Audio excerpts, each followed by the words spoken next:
Good morning, good morning. Welcome to Wake Up with Bunny. My water's out.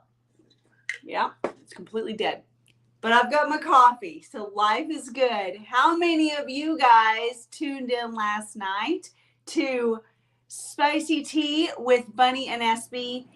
It was fucktastic. Let me just say, I just want to kind of run through from our notes from the show, kind of all the topics that we covered, so you guys know next time if you didn't get to tune in this year or this month, you can tune in next month. Okay, so we talked about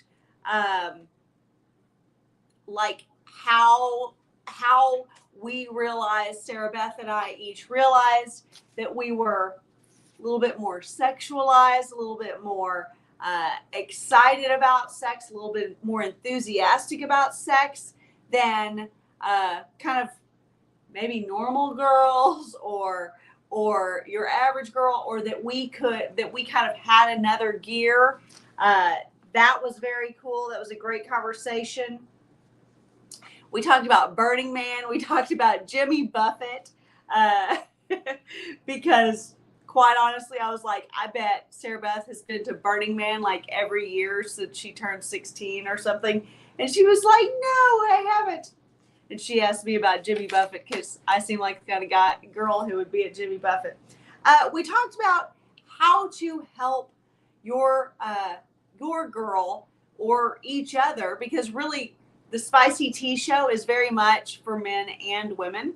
We talked about how to get more comfortable in talking about sex and testing new things and keeping the boredom at bay. Our main goal, my primary goal in everything that I do, is to make sure that you don't have a relationship rut, because relationship ruts become very real problems, and I do not want that for you. In that, we talked about opening up dialogue better, how to calibrate, to kind of baby step your way from where you are to where you want to be sexually. And we talked about role play, dressing up, leadership in and out of the bedroom, all kinds of good things. Oh, that's pretty funny. You know how debased Burning Man is if even SB denies going there. That's pretty funny. That's pretty funny. Bless her heart. And we also talked about like the hiccups that come with parenting and trying to keep a sex life alive. It is my opinion, and from personal knowledge of doing this for so long, that really the very first big hurdle that a couple has in their sex life is once they have children. It's like you work and work and work sexually to have kids, but then it keeps you from then having sex. And there's a lot that goes into that, and I think that an entire episode could easily be dedicated to it. But we kind of touched on it last night. We touched on a lot of stuff. Our next episode is going to be by design. We're going to talk about the whole spectrum of sexual kinks, enthusiasms, kind of extremes, but from light to heavy. So, and each one of us, we discussed a little bit about where our kind of hard lines are in the sand, where we would probably absolutely without question not cross, and then kind of the one that was more movable. Okay. All that being said, good morning. I'm so glad you're here. I've got to have some coffee. Oh, it's so good. Oh my goodness. That's some mornings it just hits different, guys. All right. The more girls you say hi to, the more girls you talk to, the more girls you meet up with, the more girls you'll fuck. It is a numbers game. Sex is a numbers game, especially for men. For women, we just have to be there. We have to be available for sex, and pretty much we can make it happen easily. That's how we chase. We just have to be available. Good morning, CD. How are you? But you guys have to work out a little bit. You guys have to, do a little bit of planning. You have to schedule, but it has to start with just talking to the girls and not being afraid to talk to the girls. Let's see. That's depressing. That's an ad.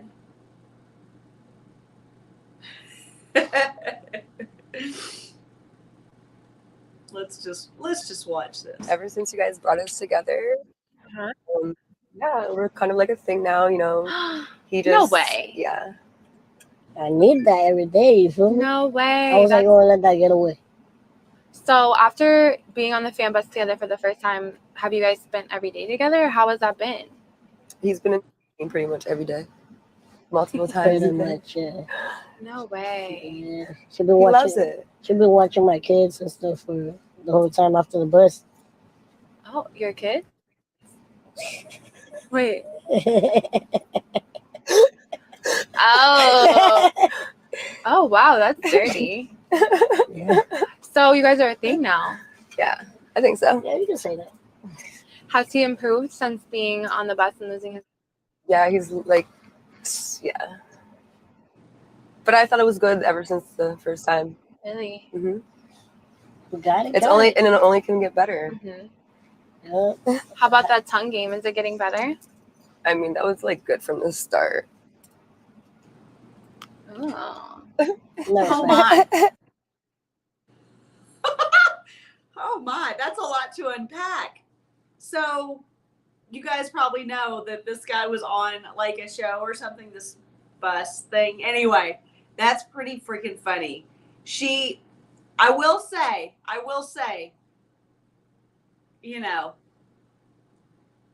think that she's taking the attention and running, but she seems to be in it. Like it doesn't seem completely fake. Now that's not to say that, the first option that comes up that has a little bit more fame or a little bit more notoriety, that she starts running in a little bit different echelon of circus. Oh my God, that tongue. Yes. There's a lot to be said for things like that you do better than anyone that, seems broke. Yeah. He looks short. Yes. He's not handsome.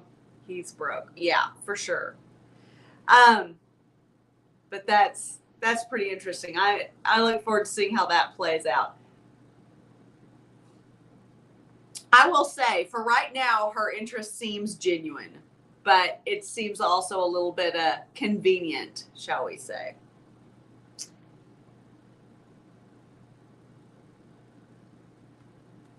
Colty Bra, I haven't seen anything from him in a while. Let's find out what he's saying here. Force yourself. Throw yourself into meetings with guys above your league. Spar fools above your league. Go out alone. Move to places you know nobody, etc. It's the only way to find your edge. I absolutely agree. I think that men in particular getting comfortable with always being the smartest guy in the room or always being the leader is detrimental to the success that you could have if you kept challenging yourself. And it's not about only setting goals for yourself, because those are generally a little easier to manage and achieve without really challenging yourself. It means but iron sharpens iron. There's a reason why men are meant to commune together and do life together and challenge one another and fight one another and kind of be at war together. So I think that goes a long way. Thunderman, I'm lifting you up because I haven't seen you on here before, so I'm excited that you're here and tune and jumping in the chat. Every pot has a lid. That's pretty funny. Oh, yeah. Find your edge, keep it sharp, and find some men in your world who will challenge you a little bit, and not in the negative way that women are challenging. I mean, like, they'll keep you sharp. They'll keep you on your game.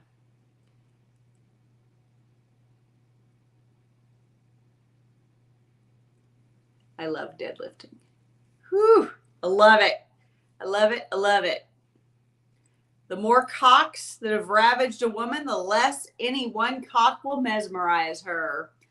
It's true. Girls get dead in the water if they've been around it too much, if they've just had too much experience. Oh my. Oh my God.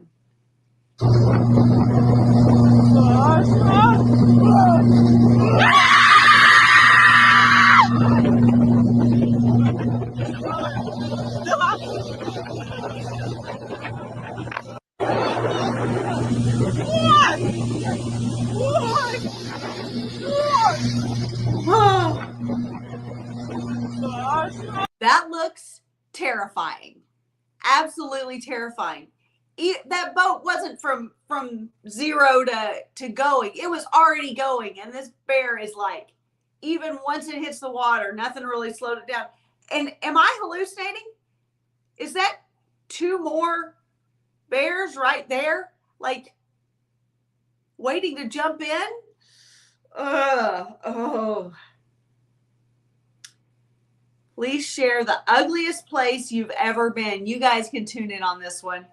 Where's the ugliest place you've ever been? I have to say Odessa, Texas. If you know, you know. But I can't completely hate on that because I've got family from there.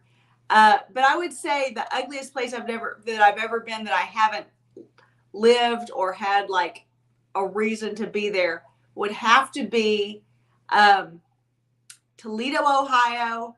But it was in the middle of like winter. Like it was at the end of winter when it's like the ugly season, you know, like March, when everything is melting and muddy and kind of gross, but it's not yet like green. So I may be giving Toledo a bad rep there. College Station, Texas. That's pretty funny. Remarkably ugly city. I think College Station's kind of cute. All right. Oh my. That's a lot. That's a lot to take in right there.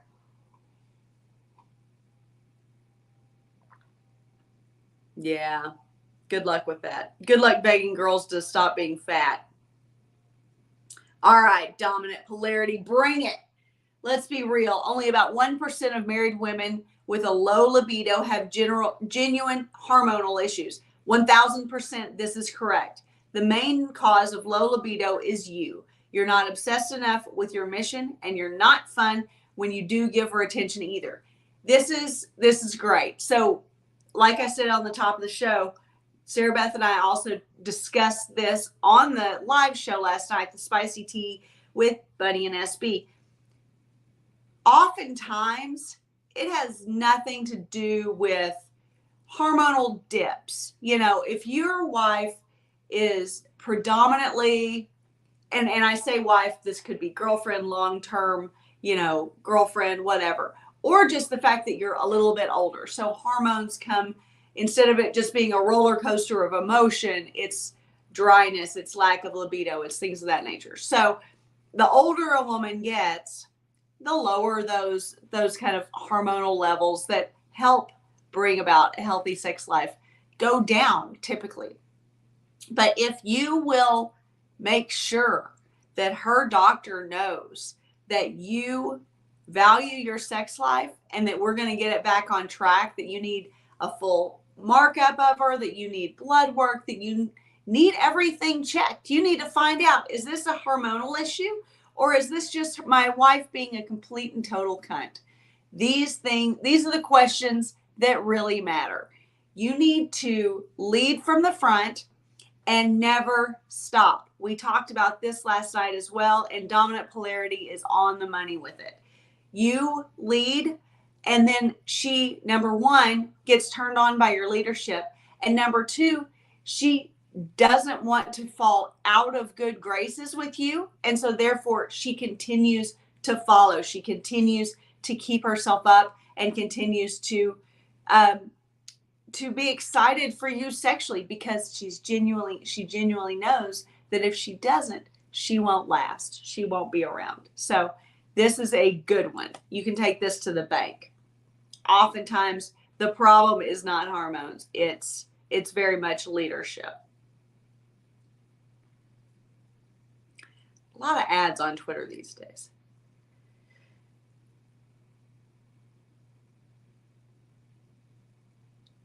That's funny. That's pretty funny. Inverted Dorito width day. That's pretty good. That's a good lat spread. I think we should have show your lat spread day. That'd be pretty hot. Have a tag like, good morning, Tony. Good morning. Aw, I love you guys too. This is awesome. I'm so glad y'all are in.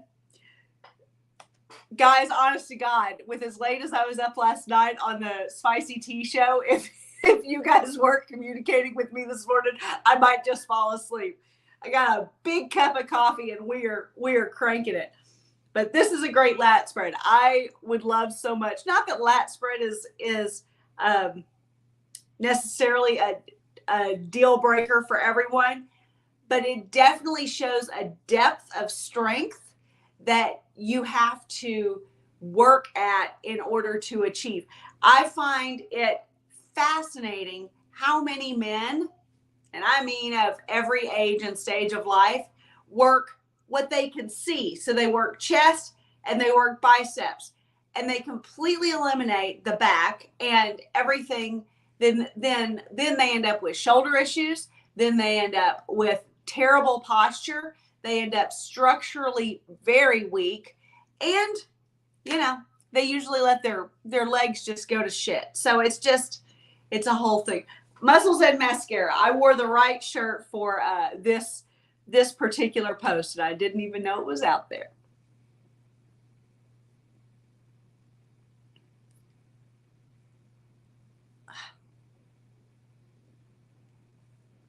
Let's see. Is she going to do step ups? Yep. Yay. Step ups. I'm so glad you recorded that.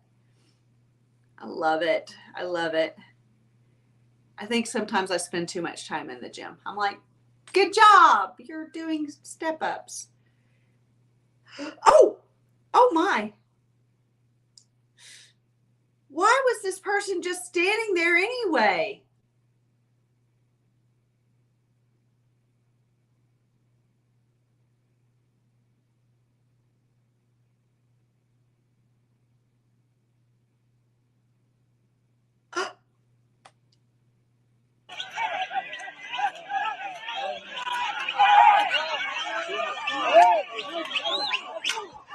Why in the world would a man just stand around when there's a, I think that guy honestly did not see that bull. I really don't.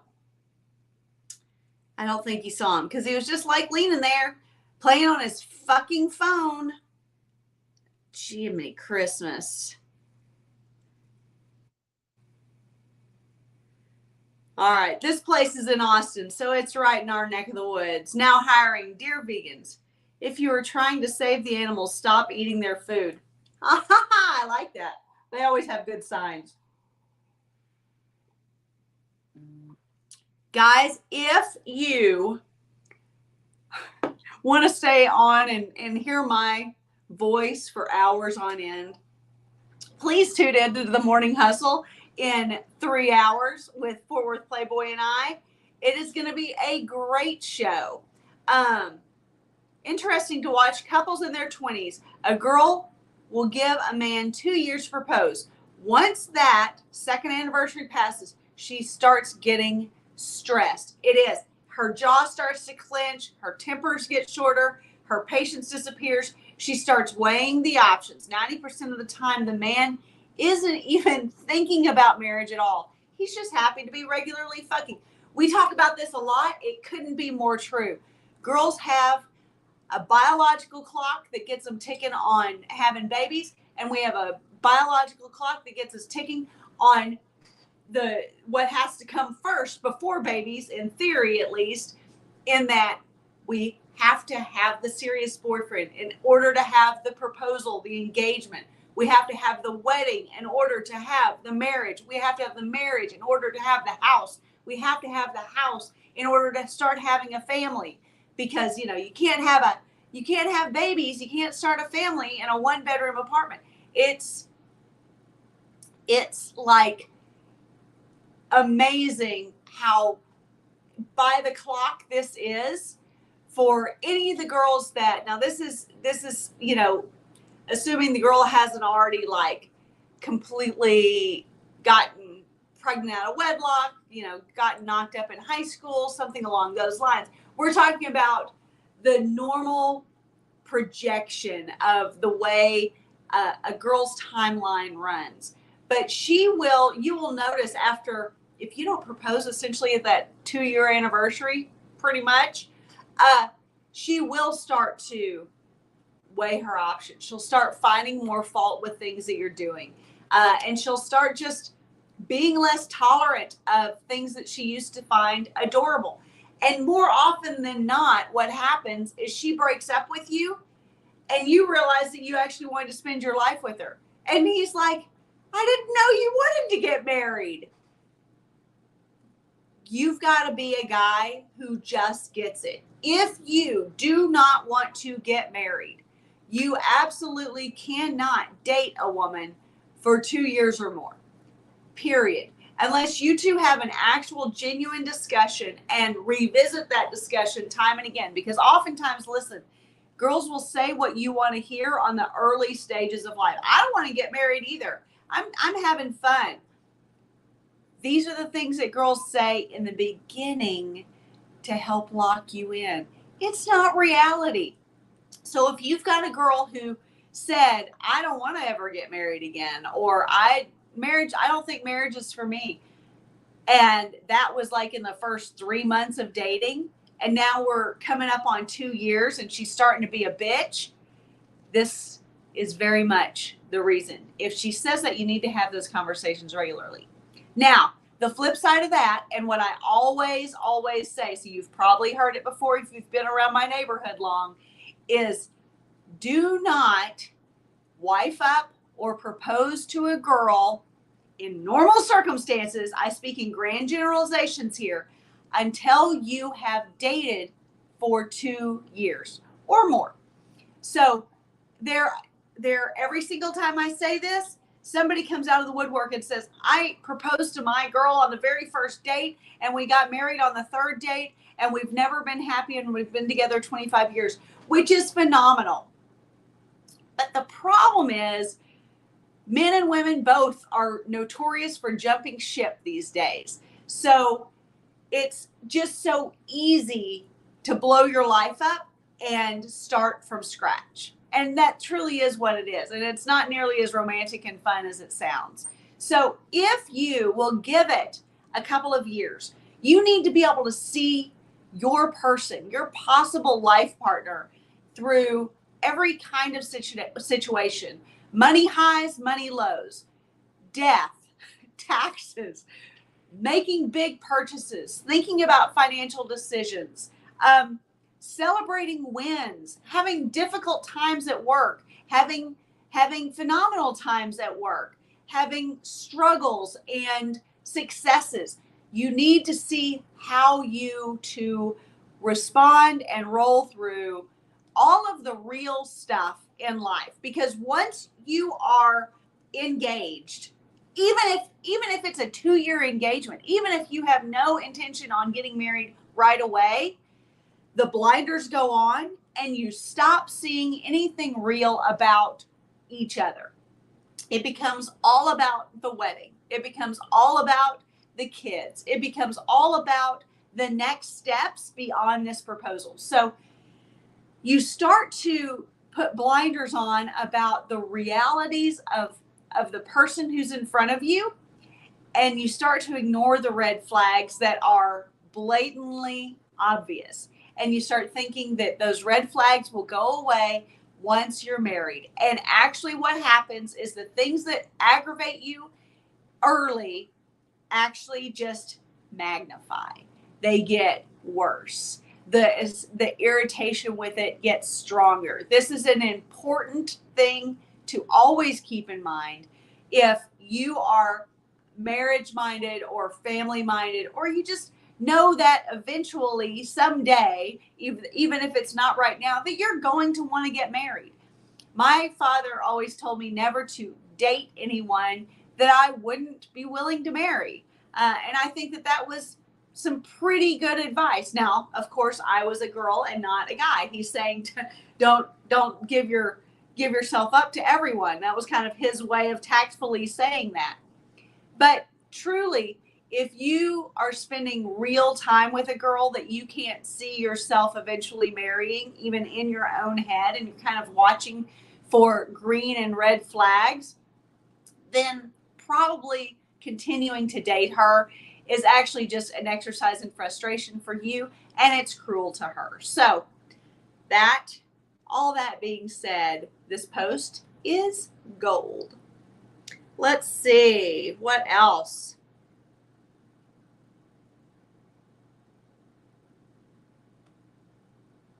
Every biddle thing. I don't know who this is, so let's check it out. It looks like it's a girl. I've known my husband since we were 13 years old. Now, see, here we go. Perfect on the heels of what we were just talking about.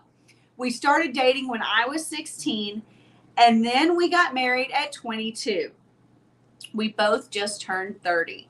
Every single year, I love him more. I become a better wife, and he becomes a better husband. As we've grown together. I know him like I know myself.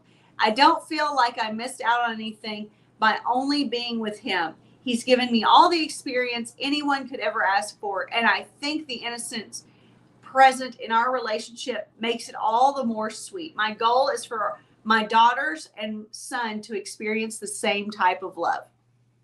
That is a beautiful sentiment.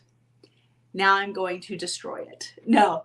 This may be the most genuine thing ever, but no, and I'm not specifically slamming her, but know that most of the time when girls make these kinds of posts, it's because they're bored. They just had a big fight and are trying to make up with their man. They are genuinely kind of going, this is what I wish was true in my world. So again, this may be the most genuine thing ever, and just a beautiful piece of internet poetry for her husband and the world to see. But more often than not, when girls put this kind of thing out there on Facebook, on Instagram, on Twitter, on TikTok, wherever it might be, it's often to kind of subject the world to what they wish their relationship actually looked like, or what they thought it would look like. So I also have a big red flag right here at the end. My goal is for my daughters and son to experience the same type of love. Be very cautious of women who do not use we. Did he not play a part in the creation of these children? Are your daughters and is your son only yours? That doesn't make any sense. And girls who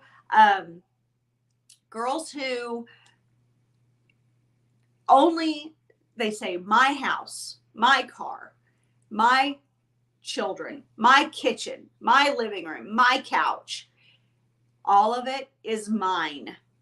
And that is indicative of her mindset that you are not a family unit, that you are not a couple, and you, the man, are not a leader in that relationship.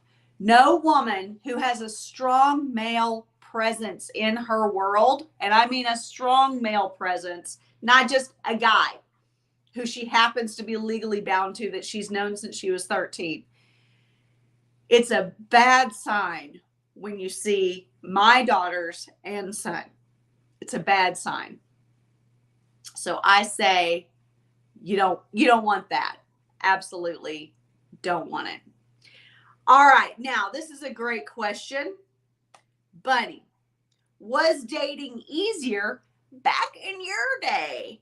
And I will say, okay, so I got married early. I wasn't pregnant. I just got lucky. I got off the market early. So I had my high school boyfriend. I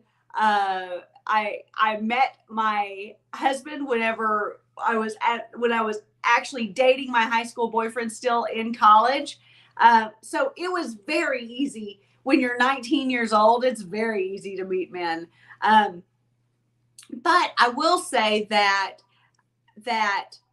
once we were divorced, many, many, many years later, after many children and a wonderful life, we definitely, I did not find it difficult to date. It wasn't hard to find, but I'm also a female. So even being, let's see, I guess I was 39 whenever I kind of opened the apps on my phone and started swiping. I'd kind of like cleansed a little bit and spent some extra time with my kids and our kids. It's different once you're divorced. You don't worry about it as much. But once I got back on the dating market, it wasn't difficult. It wasn't easier or harder, but it also helps that I am incredibly extroverted. I like meeting people, and I like, getting to know people. So it isn't difficult. I also find that a lot of people set themselves up for genuine failure by not having a great profile, not really getting on dating apps with the hope of actually dating anyone. I think that a lot of women get on dating apps for the attention, and men get on dating apps to see what is available. But many people from both sides of the net are very lazy about the next step. They think that getting on the dating app itself or going out to the bar with their buddies or whatever is all you have to do. And there's more to it. There's a little bit more action on your side. So just be aware of that. Now, if you are of a mindset, today, my book of the day that I want everyone to check out is my ultimate guide to erotic massage. And it is hot, hot, hot. It is such a fun book, all about not only the desire to use erotic massage very much as foreplay and fun, but it gives you steps. It gives you everything that you need to think about. Even if you feel like you've got club hands and are fumbling through your way through things, or your hands are too rough, or you've never given a massage before and you don't really enjoy getting massages, this is a great little booklet that will take you through the steps. You don't even have to think about it. You just follow the book. And then your creativity will spark and you can kind of make it your own. But what I recommend is that you instantly download my book, The Ultimate Guide to Erotic Massage, and laminate the pages, because it's going to get messy if you're doing it right. And I want you to do it right. Thank you guys so much for joining me today and every day, Monday through Saturday mornings at 7 a.m. Central. We are doing Wake Up with Bunny, and I am so thrilled you're here. Guys, you kept me going today. I appreciate it. Thank you guys for those of you who were tuning in last night to Spicy Tea with Bunny and SB, and then still turned around this morning and jumped on here with me. Grab your coffee, grab your water, and join me every Monday through Saturday. We have a great time going through the interwebs timeline and kind of picking things apart a little bit, kind of deciphering what we're looking at. So I'm glad that you joined me for that. Please, if you haven't already, in the description box down below and on my website, myplayboysbunny.com, you will find that ultimate guide to erotic massage. It is a great thing to add to your sexual playbook, and a great way to kind of get women more comfortable with you touching them. So if you're wanting to go from lightly knowing one another or not being terribly erotic or connected to connecting more, erotic massage is a great way to do that. Now, before we close, I want you, as always, to go lift heavy things. Have some hot sex. That erotic massage will be just the foreplay you need, and accomplish something. Go be productive and feel better about your day, because self-confidence wets panties. It's the number one thing that turns women on, and you've got it. And if you need a little help with that, I have a book on that also. Bye!